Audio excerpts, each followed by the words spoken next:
Yep. Tua, there's a lot of talk about this offense. Obviously, after putting up 70 points and all the feats that you guys achieved, there's like a lot of comparisons to historical offenses. I was curious in your experience playing football, what is like the one or two things that makes this iteration of this offense so unique? Is it the speed? Is it personnel? Is it scheme? What do you see that really distinguishes this group? I think, I think, yeah, I think what distinguishes the group that we have is all of what you said: the speed, the timing in which we play, the pre-snap motions, the scheme that Mike sets up for us, how we play. We go out, we play fast, and then the communication things that we wanted to work on this offseason. It's an accumulation of a lot of things, but I think all those things they have to play a role in this offense. If not, our offense doesn't go. How much is the balance now that you guys can be effective and efficient running the ball? How much does that benefit the offense and benefit you? It benefits all of us. It doesn't just benefit one specific person. It benefits us in the run game when we can pass, and it does so vice versa when we can run the ball to pass it. Defenses are getting the same looks, different things happening. Sometimes towards the edges, the view for the backers, the second level guys. Guys are looking at me. Guys are having to focus on these fast guys that we have. It benefits all of us.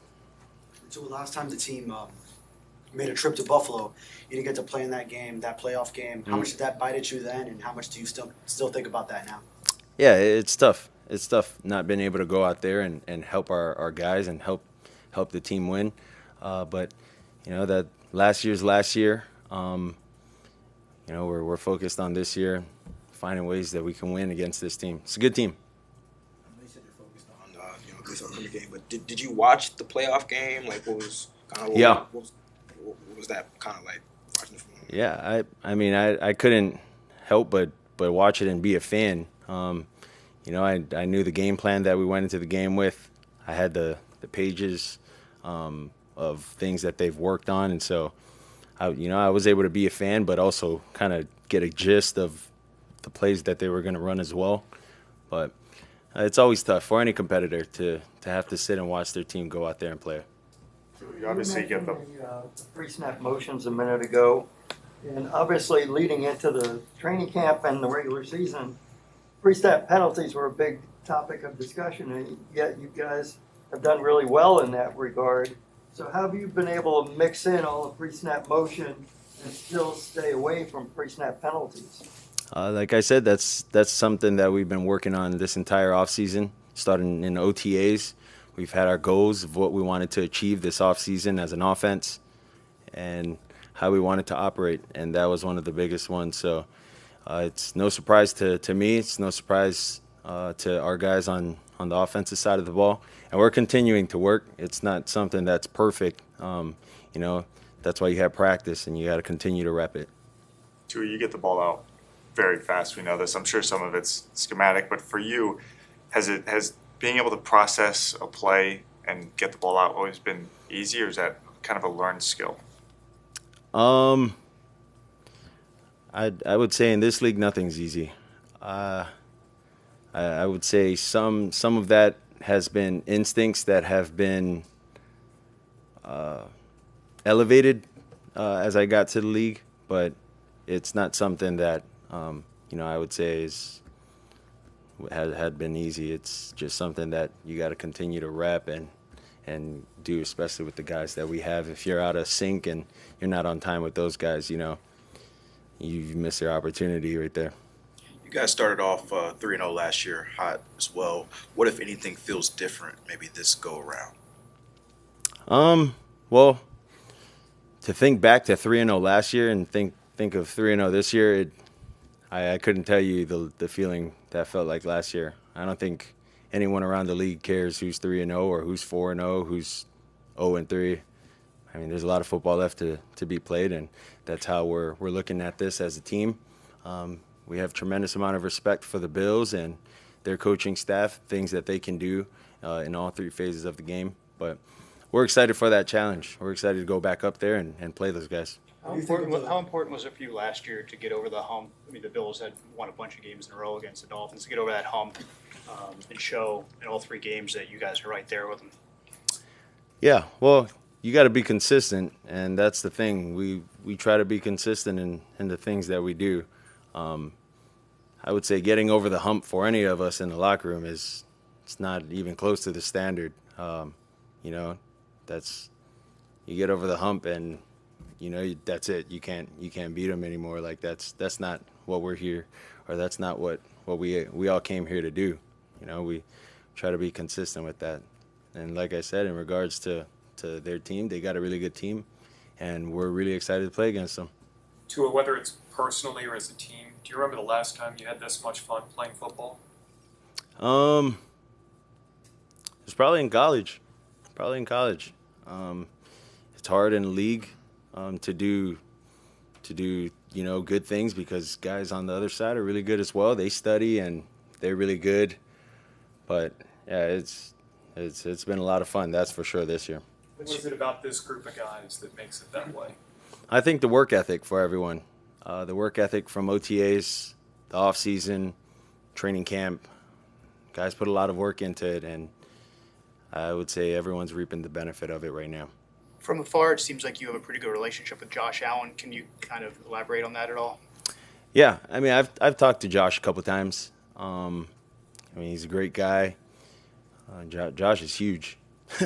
Josh is big. But yeah, I mean, he has a strong arm. He's solidified himself in the league, pretty early on in his career, and I got a lot of respect for the way he plays the game and how he operates with those guys on that side of the ball. But yeah, I got a lot of respect for Josh. Tua, this is a high-employer seventh year playing together in that back end of that defense. How do you think that experience together helps them disguise coverage and makes things tough on you guys? Yeah, it helps them all. The communication that they have in the back end. There's some things on the fly that they don't need to communicate, that they've been playing that position. They've been playing this defense for so long that they understand the defense inside and out. And I think what helps them a lot is I think it's Taron Johnson. I don't know how to say his first name. Taron. Yeah, Taron Johnson. I mean, me personally, I think he helps that defense go as well, with them being able to stay in nickel defense to any personnel. And I mean, he's a player. And he helps that defense go too. But they show you what they're gonna run. They line up in their deal, and they're basically telling you, like, let's play football here. And you know what they're gonna do, and sometimes you don't know what they're gonna do, but for the most part, like, they just play sound defense. We talked a little bit earlier about the motion, that inside-out short motion that Tyree does, where he's going at the snap, where he's already moving. Can you maybe take me through the timing element, how you practice that? Because it seems like you have to be perfect when he's going forward so that they don't, call a flag on that. Mm-hmm. Yeah, there's a lot of motions that we have. There's a lot of things that go into our motion timing. There's some motion snap points that we say snap here for certain plays, and then some we say snap here for other plays. There's just a lot. I couldn't say that we have a set snap point for basically all of them. Some of them are just they're different and could be called the same, just dependent on the play. So it seems like there are different ways you can approach a game like Sunday. You could say it's 1 out of 17, or you could say, hey, that's a team that's won the Division 3 years in a row, a team we have to get through to get where we want to go. Mm-hmm. What's your approach to this? Oh, we got to beat these guys. That's how I see it. I don't think there's any other way to look at it. We got to beat these guys. They're the next team up, and that's how I think all our guys see it. We're not worried about anyone else right now this week except for the Bills. How hostile is it playing in Orchard Park, like when you're there, and how much does that add to the motivation to shut them up? Yeah, it's very hostile. It's very hostile. And those guys, you hear a lot of things. When I was able to play there and it was snowing, I mean, guys were throwing some packed snowballs. Those things hurt.